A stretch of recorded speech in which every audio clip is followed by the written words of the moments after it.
ఏదైనా కూడా మన హీరోలందరూ ఫాలో అవుతున్న రూట్ మాత్రం అదే. కారణం ఏదైనా కానీ స్టార్స్ అంతా చేస్తున్న పని అయితే అదే. ఒకరో ఇద్దరో కాదు, అందరూ అదే దారిలో వెళ్ళడం కాస్త ఆశ్చర్యమే అయినా కూడా ఎవరి రీజన్స్ వాళ్ళకున్నాయి.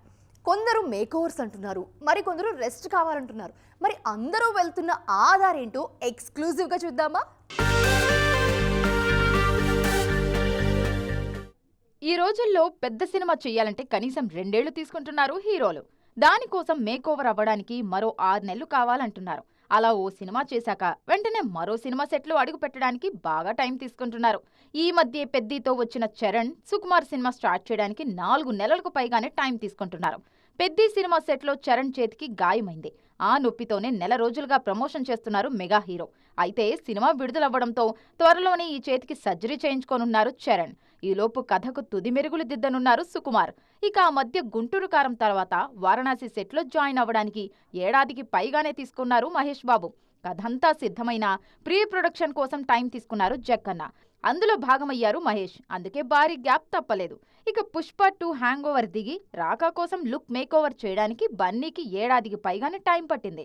2024 డిసెంబర్లో పుష్ప 2 వస్తే 2025 చివర్లో అట్లీ లొకేషన్లో అడుగు పెట్టారు అల్లు అర్జున్. ప్రస్తుతం ఈ చిత్ర షూట్ వేగంగా జరుగుతోంది.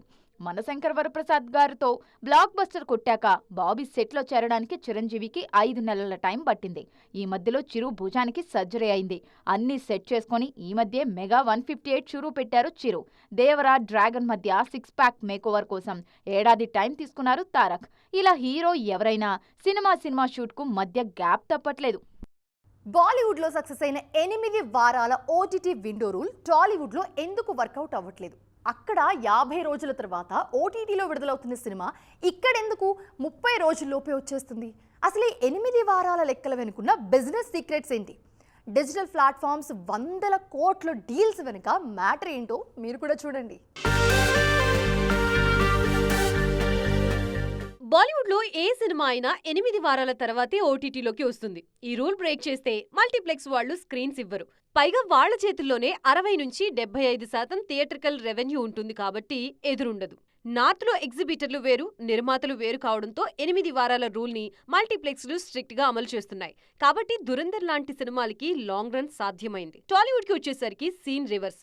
ఇక్కడ Asian Cinemas, SVC, UV celluloid, Mythri లాంటి వాళ్లే ఎగ్జిబిటర్స్ కమ్ నిర్మాతలుగా ఉన్నారు.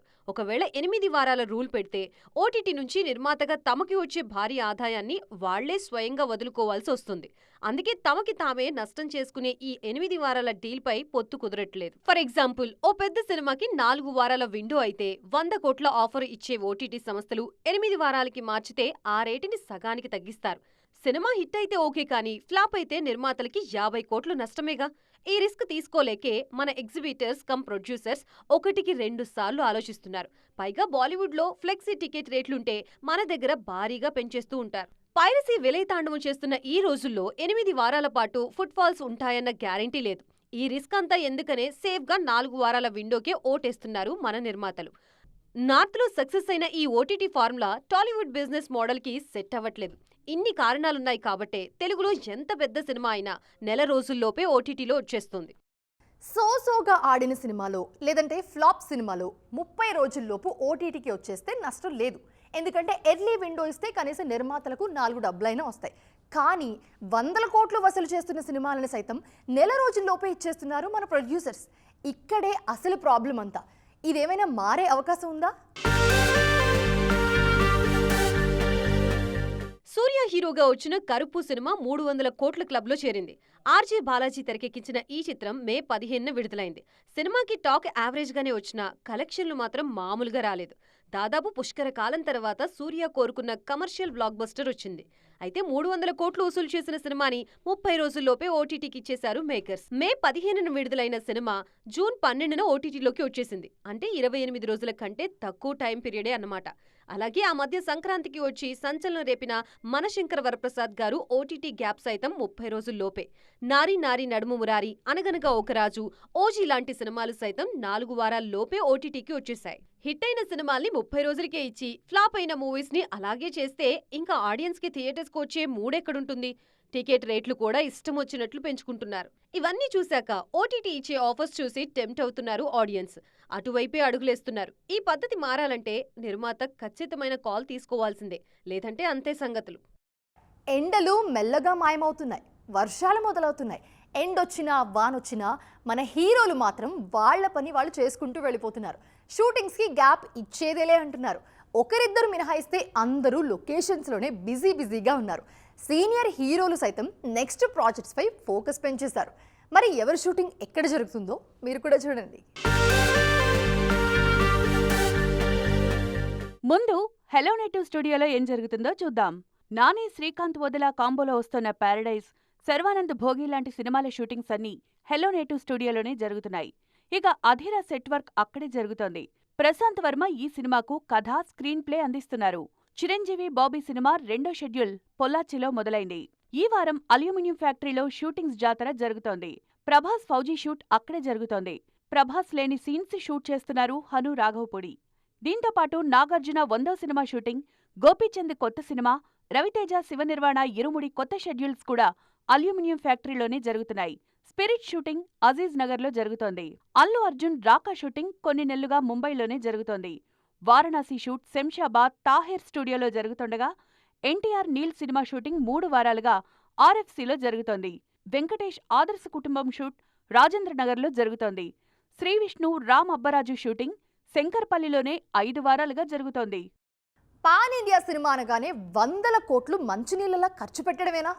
ఒక సినిమా సక్సెస్ పెట్టిన బడ్జెట్లో ఉంటుందా, లేకపోతే బలమైన కంటెంట్లో ఉంటుందా?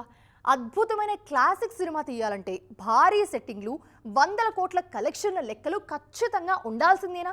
ఈ విషయాలపై కమల్ హాసన్ ఇచ్చిన క్లారిటీ ఏంటో తెలుసా? పాన్ ఇండియన్ సినిమా అంటే భారీ ఖర్చుతో కూడుకున్న పని అయిపోయింది. ఇప్పుడు 100 కోట్లు పెడుతున్నారు కానీ కంటెంట్ మీద ఫోకస్ చేయట్లేదనే విమర్శలు ఎప్పటి నుంచో వినిపిస్తున్నాయి.